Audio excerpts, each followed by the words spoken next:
I always tell you stories about clever heists that were shown on the channel. But today's theft story is the complete opposite. It's one of the dumbest robberies you'll ever come across, and the reason is that the perpetrators were a group of teenagers who learned to steal from movies and TV shows.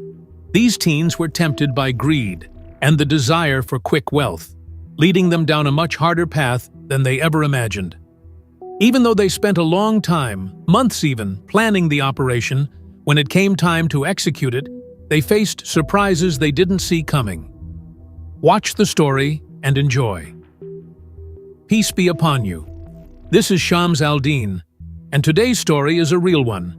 But I didn't use any pictures or videos for illustration, so you can just put on your headphones and enjoy the story while doing whatever else you want. Let me know if you prefer audio stories or visual ones, so I can focus on one type for this channel, because I honestly still don't know what you all like better, audio or visual stories. So, give me your opinion in the comments. Without further ado, let's get started. Our story begins in 2003, specifically in the city of Lexington, located in the state of Kentucky. The story starts with a young man named Spencer Reinhard, who was 18 years old at the time, just like any guy in the late stages of adolescence. Spencer had finished school and enrolled in a university called Transylvania, which is located in the same city, Lexington. This university specialized in the arts, meaning that students who enrolled there usually wanted to become artists or painters or study art history and the literary aspects related to art.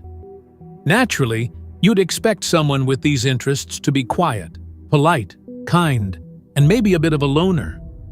You wouldn't expect someone who likes trouble or does reckless things.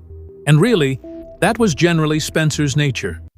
He was someone who liked to think about his life, and he had some worries and mental stress about his ambitions, his future, where he was heading in life, and so on. Overall, he was a calm person who didn't like stepping outside of his comfort zone. But Spencer had a friend named Warren Lipka, who was around the same age. Warren was the complete opposite of Spencer. He was wild and loved doing bold, adventurous things. He always went against the grain, and his thoughts were unconventional. He liked doing things that most people saw as wrong. Even though he didn't see himself as a troublemaker, he saw himself as a free spirit who loved living life on the edge. I mean, it's kind of crazy how these two became friends, considering their personalities were so different. They met in school and remained friends, even after graduating and going to different colleges. A lot of the time, Warren would drag Spencer into things. For instance, sometimes Warren would get the idea to rob a store or a warehouse, not because he needed to, but just for fun. One time, Warren broke into a food storage next to a restaurant and stole some meat. He made Spencer help him. When the restaurant owner saw them, he called the police immediately and came out holding a gun. If the guy had been reckless, he could have shot them. This is just one example of the situations Warren got Spencer into, and it happened more than once. But you could say that maybe deep down, Spencer kind of liked these adventures, which is why he stayed friends with Warren all these years, even though his parents were against their friendship. Personally, I think opposites attract. Calm personalities are drawn to adventurous ones to break the monotony and pull them out of their safe zones. At least that's how I see it. Anyway, time passed, and as we mentioned, Spencer enrolled at the Art University Transylvania that we talked about at the beginning of the story. During orientation week, which is the first week for new students, the librarian gave the students a tour of the university's facilities, including the university library. At the end of the tour, she took them to the special section or room in the library. This room had some valuable art and historical books, and it was a locked room with doors that were usually kept locked. Anyone or any group wanting to enter this room needed to make an appointment, and a library staff member had to be with them. The librarian took the new students into this section, with Spencer among them, and started explaining the place and introducing them to the books inside. The most important book in this room was titled Birds of America by an artist named Audubon. The book is quite large and consists of pages that are artistic drawings this artist made in the 19th century, with each picture representing birds from America. This book is the most valuable piece of artwork the university owns. When the students asked the librarian about the value of the book, she replied that they generally don't discuss the monetary value of their books because, to them, they are priceless. However, this book is considered one of the most valuable in the world, and if it were to be sold today, it wouldn't go for less than $12 million. Spencer was fascinated by this book from the beginning, and when he heard its value, he became even more amazed, staring at it through the glass case as if he were hypnotized. This book stuck in Spencer's mind and didn't leave his thoughts. When he met up with his friend Warren, the first thing he did was tell him about this book. Warren, of course, didn't believe it at first and said to Spencer, "Can you really believe a book could be worth $12 million?" Spencer replied, "Well, it's more a collection of artwork than just a book, and that's what gives it its value." Warren asked, "And this book is just sitting on a shelf without any guards or security?" Spencer responded, "No, it's in a special section, a room separated from the rest of the library with locked doors, and no one can enter unless the librarian or one of her staff is present." At that point, Warren took a moment to think. Spencer asked him, "What are you thinking about?" Warren replied, "You know what I'm thinking. You're the one who told me about this book, and you know where my mind is going. You're playing the role of the fisherman, and I'm like the fish that can't resist the bait." Warren was the type of person who, once he had an idea, found it hard to let go of it. The very next day, he started looking up how to pull off a robbery online, writing down notes and steps he found on different websites. He learned, for instance, that he needed to understand the security measures, know the staff working there, and familiarize himself with the entrances and exits. He learned all of this from the internet. The idea kept growing in his mind, and he even tried convincing Spencer about it. But Spencer would say he was crazy, and that this wasn't his goal when he told him about the book. Warren, however, kept pressing and pushing him, even going to Spencer's workplace to persuade him. In the end, after many attempts, Spencer gave in and said, "All right, I'm with you." Of course, neither of them had any real experience in pulling off a heist. Sure, Warren had stolen from small stores and warehouses before, but he'd never done anything on this level. So, they sat down and watched movies and TV shows about heists to learn from them. Can you imagine? Their learning sources were the internet and movies. The first thing they learned was that they needed to study the place from every angle. They kept an eye on the library, watching the staff come and go, noting their working hours, who came in the morning, who worked in the evening, and all the little details. The second step was getting familiar with the entrances, exits, and the layout of the library. What Spencer did was simple.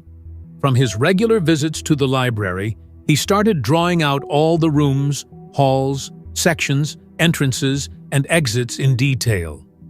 He even entered the special room with the book multiple times to examine it from the inside.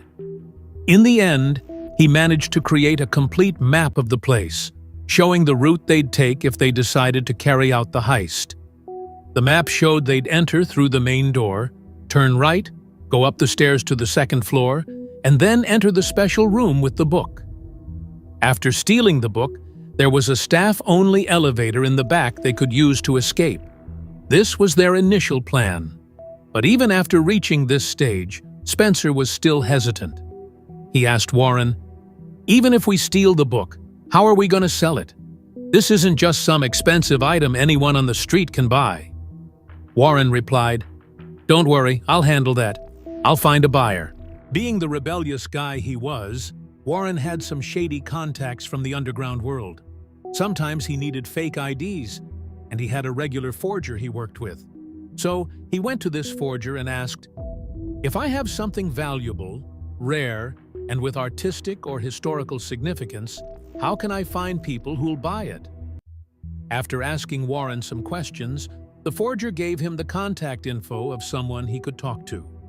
This person wasn't the one who would buy the book, but they knew people who bought art pieces on the black market. Warren got in touch with this person, and they pointed him to someone else in Europe, specifically in the Netherlands. This guy in the Netherlands didn't even have a phone number. The only way to contact him was by email. Warren and Spencer sent this guy an email, asking for details on how they could sell stolen art pieces.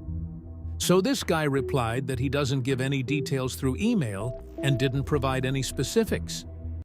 He wrote at the end of the message that they were welcome to visit him in the Netherlands. In the end, Spencer helped Warren book just one ticket, and Warren was the one who would travel alone to the Netherlands. Without hesitation, Warren agreed, and in about 2 months, he gathered some money and managed to buy a plane ticket to the Netherlands. Once he had enough, he made the trip. Spencer dropped him off at the airport, and Warren continued on his own. Warren arrived in the Netherlands and had agreed to meet the mysterious guy, or what seemed like a dealer, at a restaurant. But when Warren got to the restaurant, there were 2 people waiting, not just one. They started talking about the book.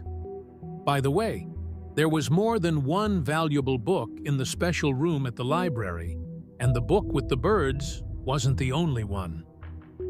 Spencer and Warren had figured that out through their surveillance and research about the library.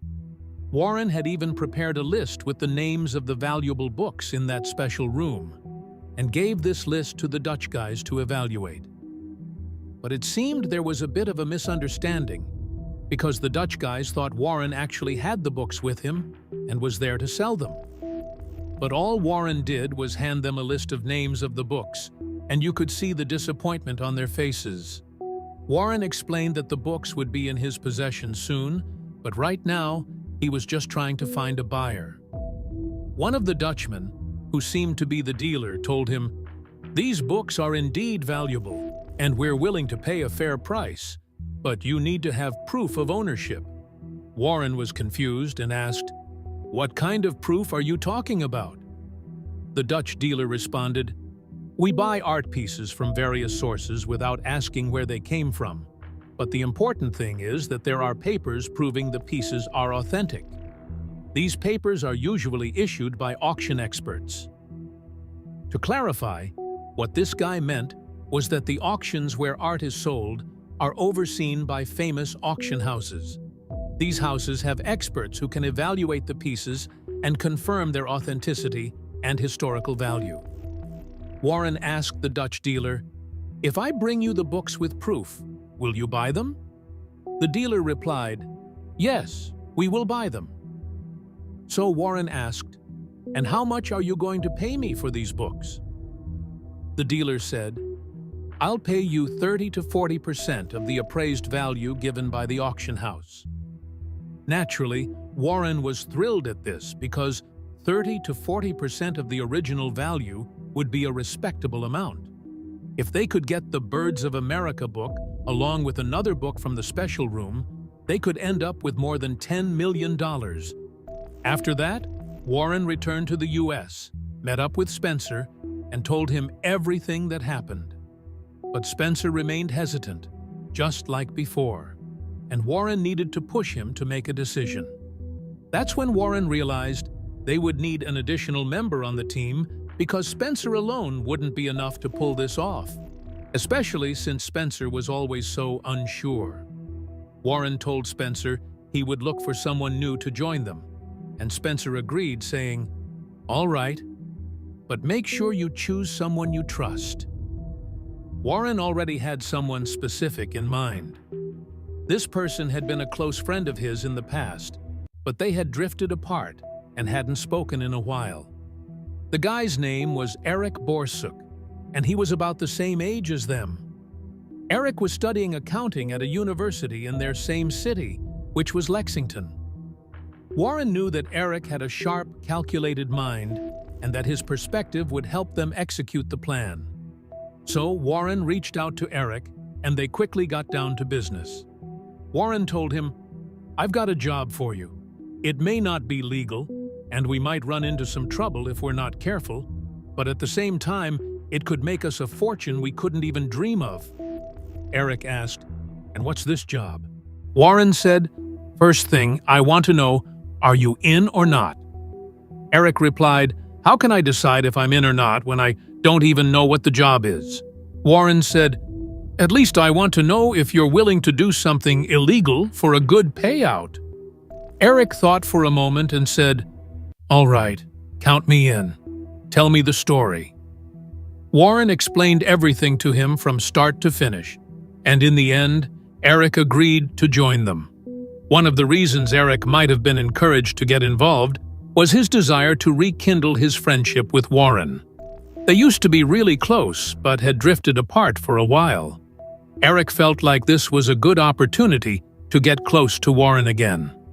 Now the team was made up of 3 members, Spencer, Warren, and Eric. The next night, the 3 of them drove over to check out the library from the outside. Eric asked, "Are there cameras inside the special room?" Spencer answered, "From what I've found, there aren't any cameras inside the room, but there are motion sensors, and those could set off the alarm." They were assuming they'd do the heist at night when the library was closed. But Eric, the new guy with the strategic mind, immediately said, "We won't be able to do this at night." Warren asked, "Why?"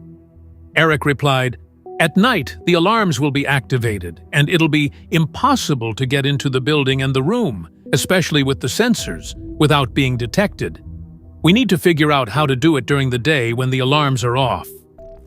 Warren immediately agreed, saying, "I knew I didn't choose you for nothing. But how can we pull it off during the day when people are around?" To find an answer to that question, the 3 of them met up at Spencer's house.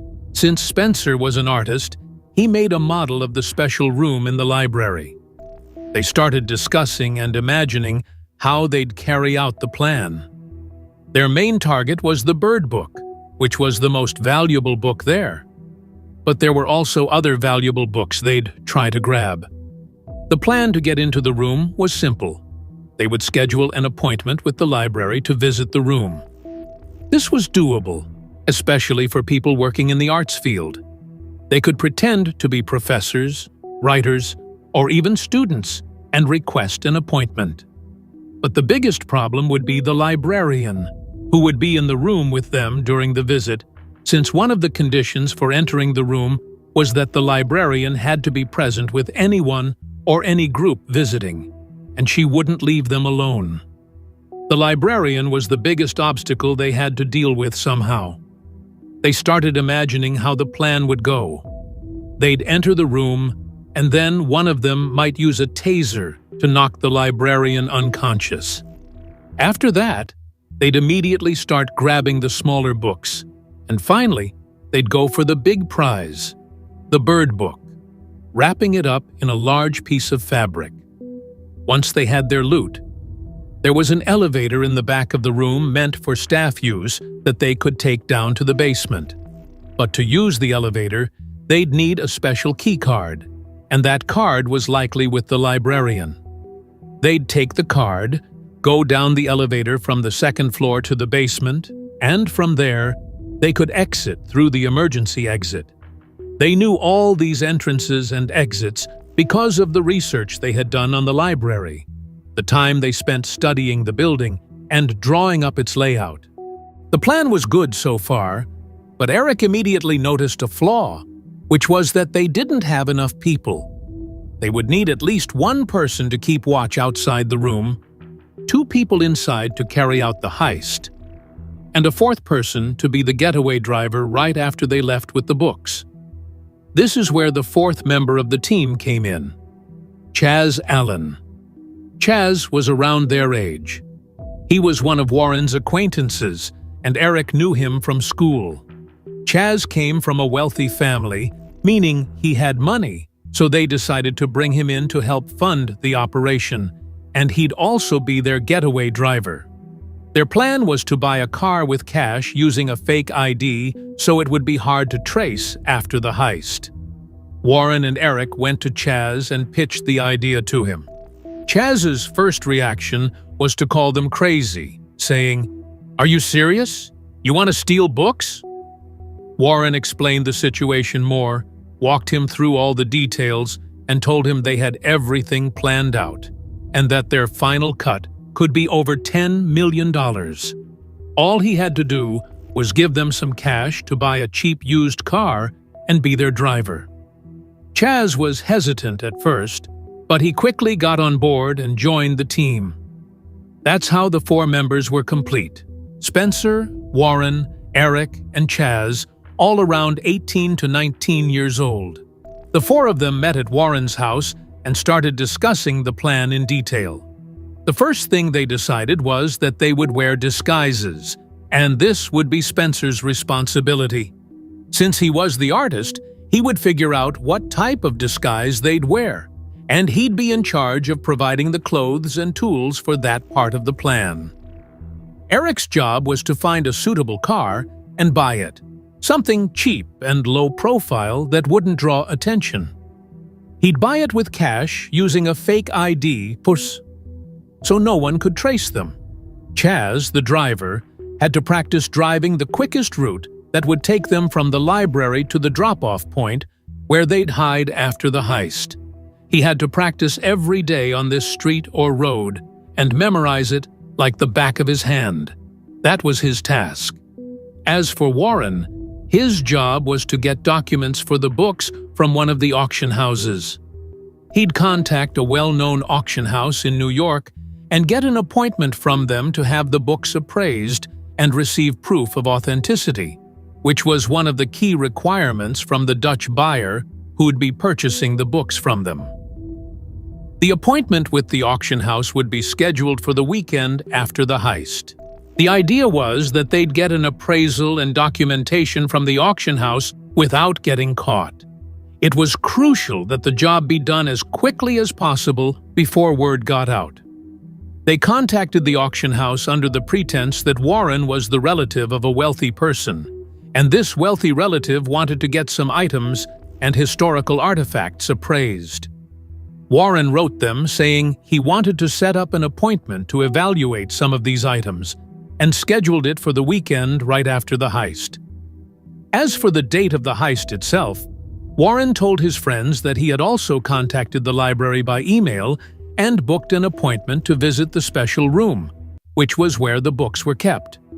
They chose the day right before the end of the semester, which would be 8 days from now.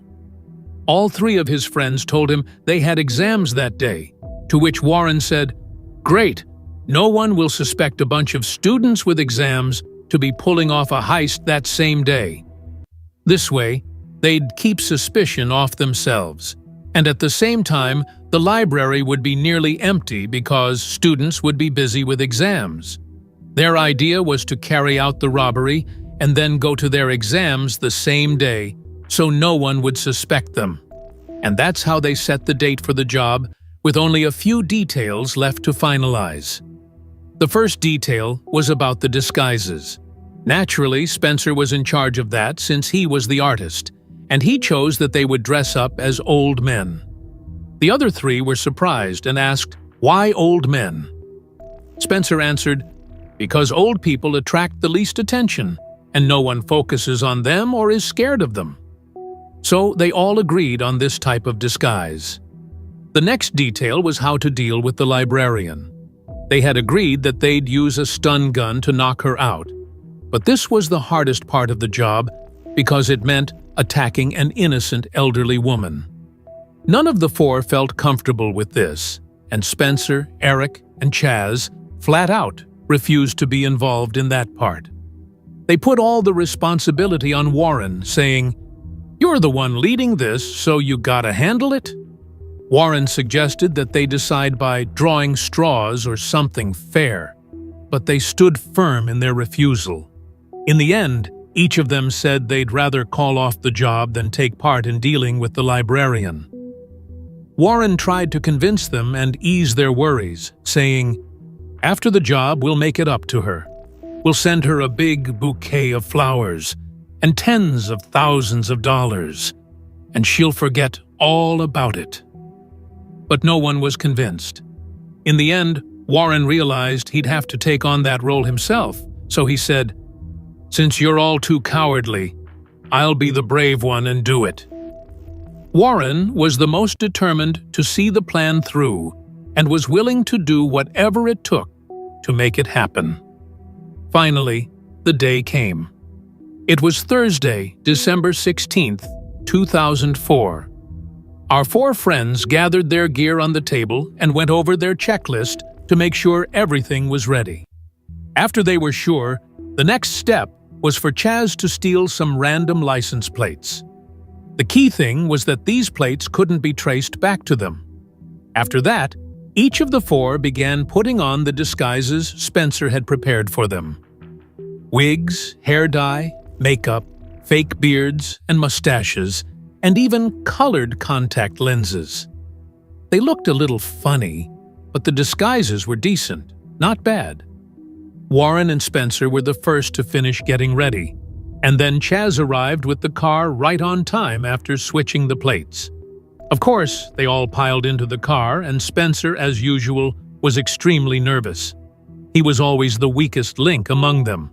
After that, they picked up Eric, who got into the car immediately, and the four of them drove toward the library.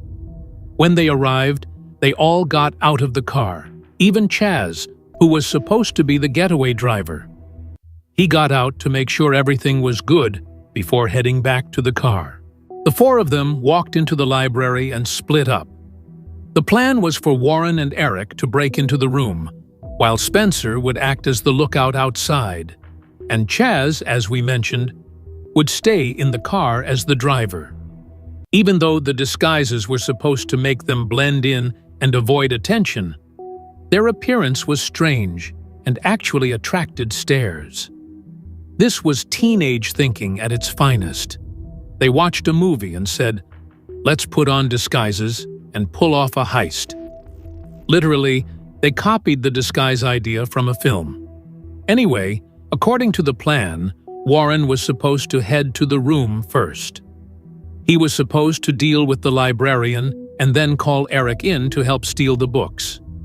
Afterward, the two of them would escape using the employee elevator inside the room, which, as we mentioned, required a card to operate, likely in the possession of the librarian. Warren went up the stairs to the second floor, heading toward the room. Of course, he had already booked an appointment, as we said.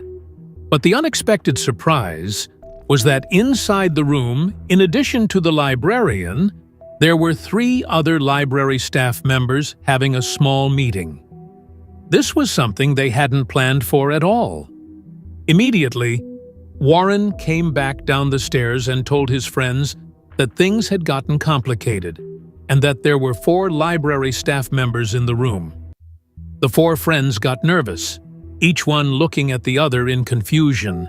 Something like this wasn't in their plan at all.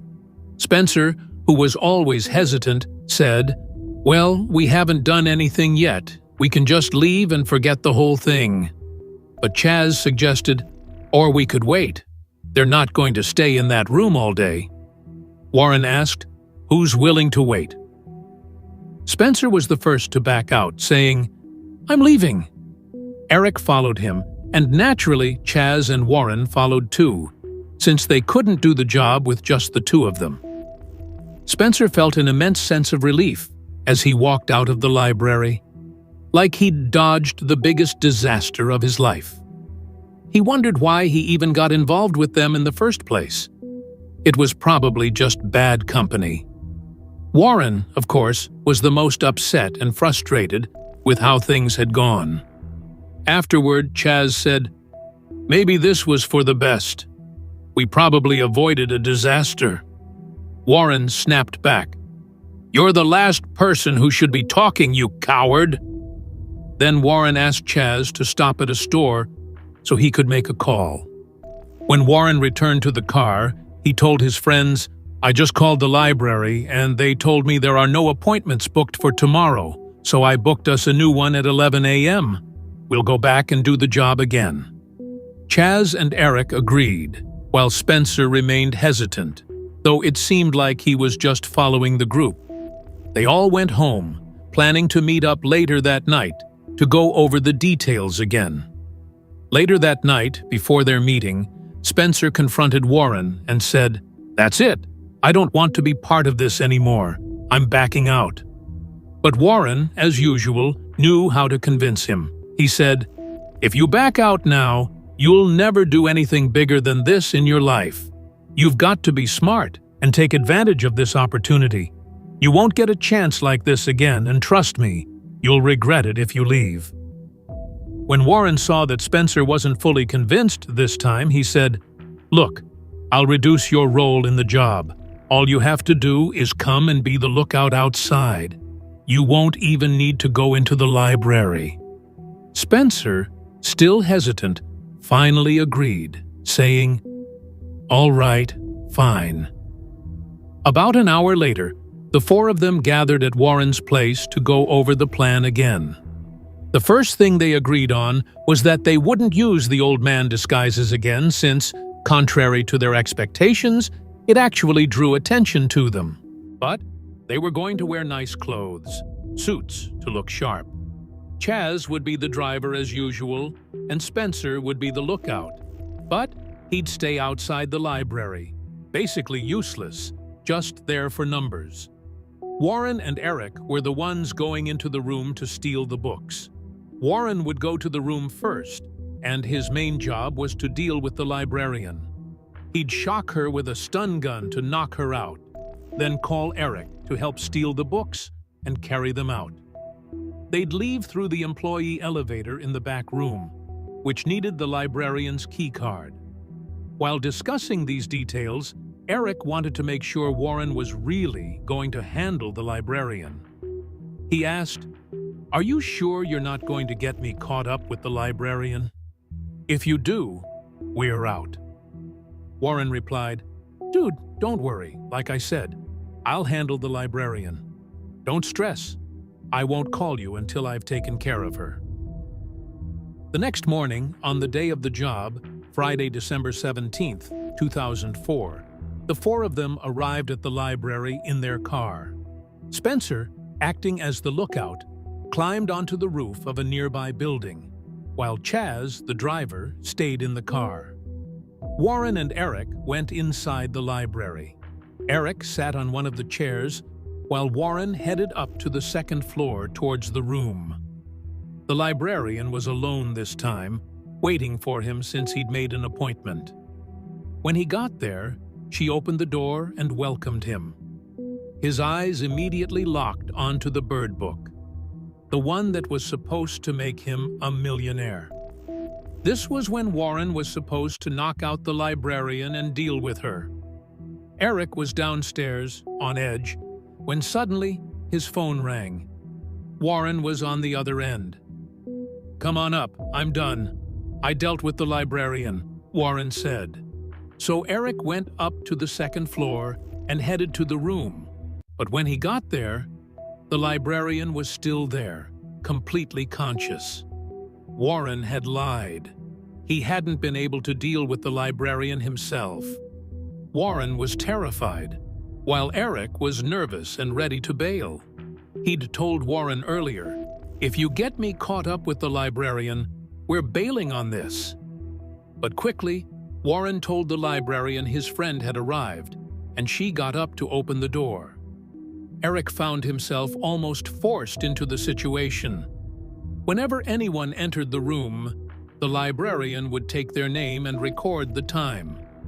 As she started writing down Eric's name, Warren suddenly attacked her from behind with the stun gun. Chaos erupted. The librarian didn't lose consciousness from the shock. Instead, she started screaming in a broken, pained voice, saying, "You're hurting me! You're hurting me!"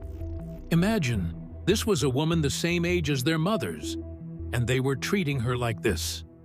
Quickly, Warren tied her up, apologizing the whole time, saying they only wanted the books and didn't want to hurt her. He was trying to calm her down, but at the same time, he threatened her, saying, "If you don't stay quiet, the pain will get worse. Eric was freaked out by the whole scene, but he knew they'd crossed a point of no return. Warren asked us to tie her legs so she wouldn't move. Eric tried to put on his gloves so he wouldn't leave fingerprints, but he was so nervous he couldn't put them on right. Even Warren had gloves on, but they kept slipping because of all the movement. Looks like the gloves they bought were cheap, and now their prints were everywhere. Warren put tape over the librarian's mouth to keep her quiet, while Eric tied her legs. The poor lady was still moaning and saying, "Have mercy. Don't tie me up. I can't take it." After that, they started looking for the keys to open the drawers and the glass case that held the bird book, but they searched all over the room and couldn't find them. They were super tense and their minds were racing. Adrenaline was at an all-time high. Eventually, Warren realized the keys were probably on the librarian, and after searching her, he found the keys on a chain around her neck.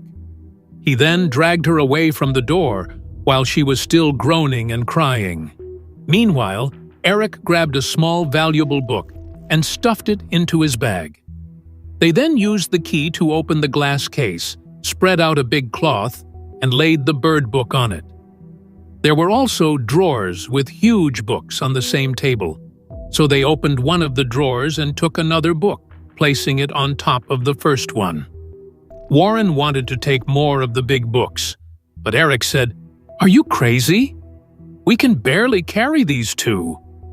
Warren was like, "Fine, fine," and gave up immediately. There was also another valuable book in the room, Darwin's book, which was the second most important one after the bird book. So they quickly smashed the glass case protecting it, grabbed it, and put it in the bag. They grabbed their bags fast, carrying the two large books, and headed for the back elevator. It was the employees' elevator, and they used the librarian's card to operate it.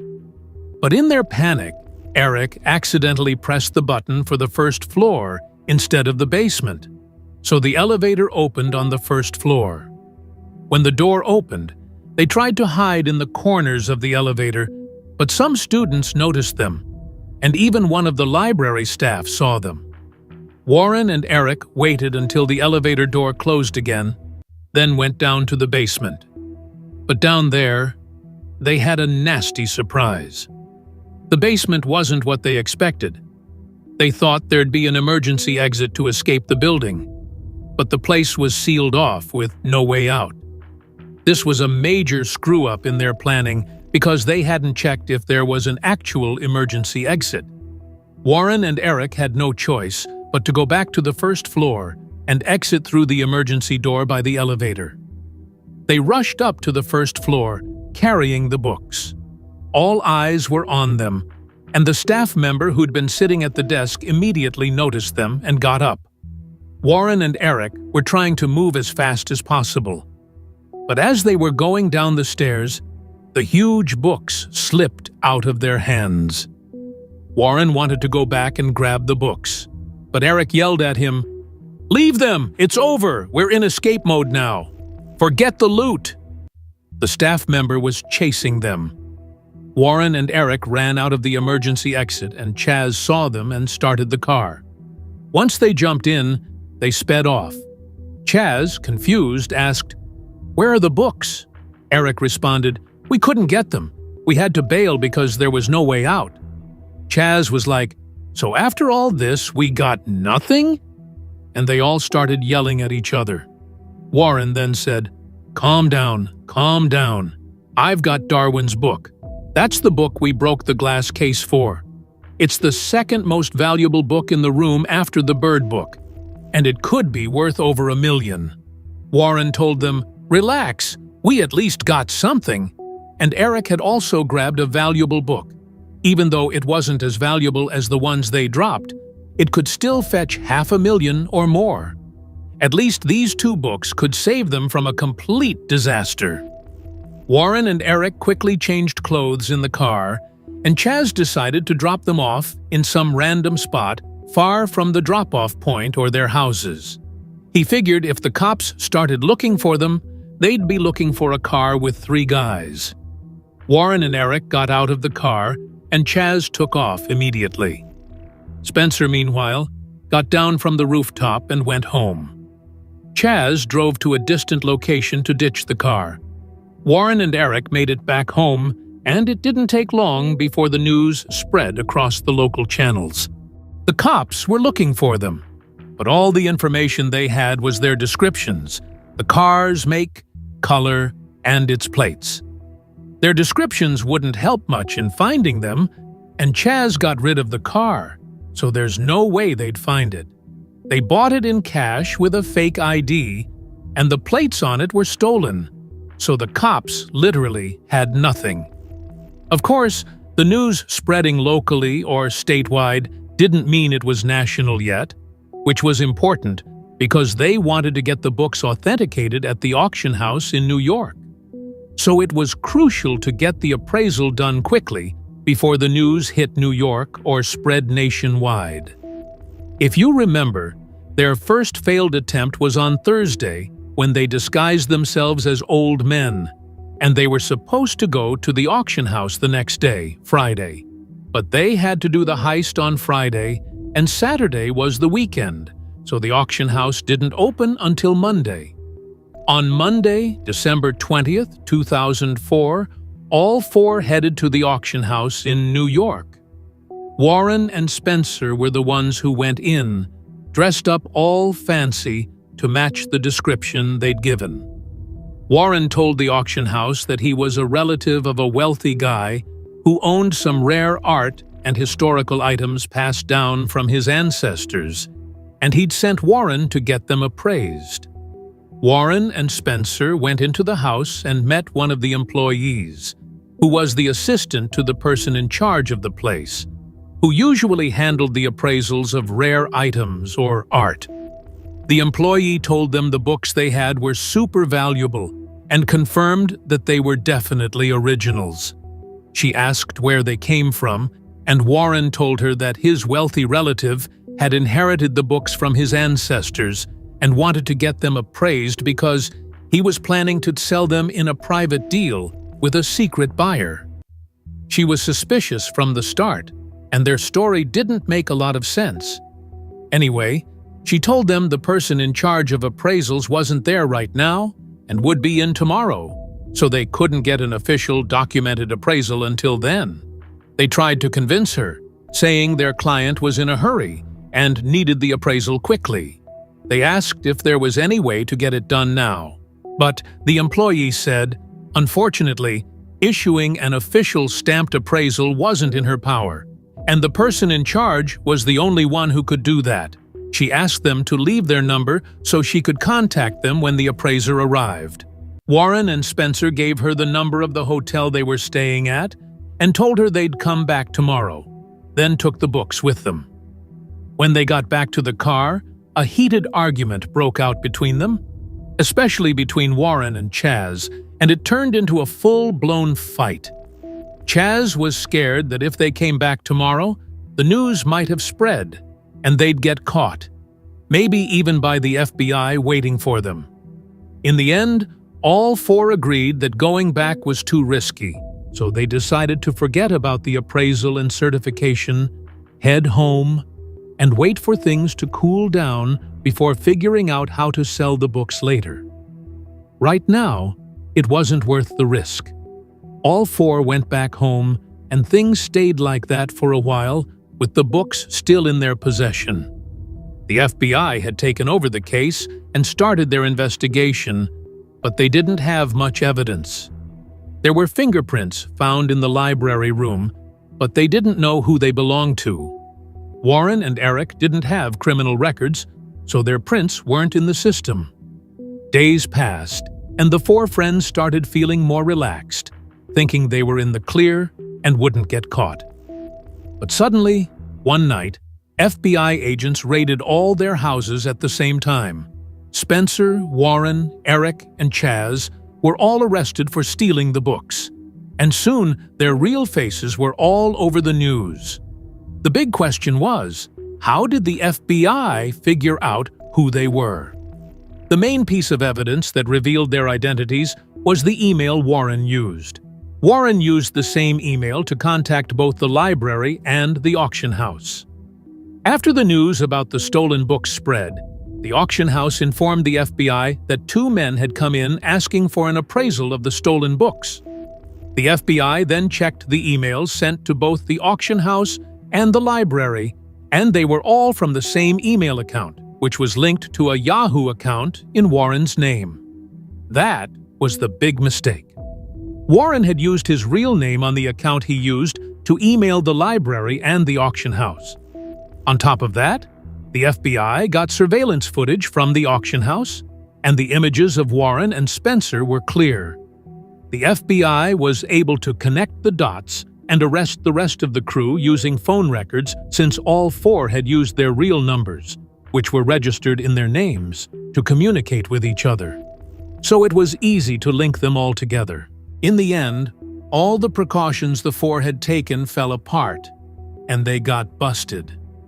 Their arrest was a huge shock to their families, who had no idea their kids were capable of something like this. The four were tried, and the judge sentenced them all to 7 years in prison. Warren was supposed to get a longer sentence since he was the leader, but the other three refused to cooperate with the investigation and refused to let Warren take the full blame. Because of that, they all got the same sentence. They served their full terms, and it was a rough time. Imagine being locked up for 7 years in your early 20s. In the end, after getting out of prison, each of them tried to make something of their lives. Spencer became an artist, painting pictures.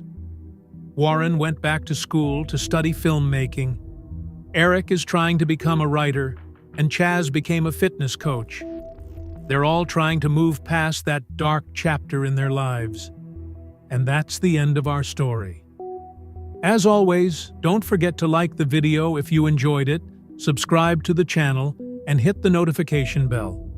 You can also check out the previous story. It's a great one. Thanks for watching, and I'll see you in the next video. Peace out.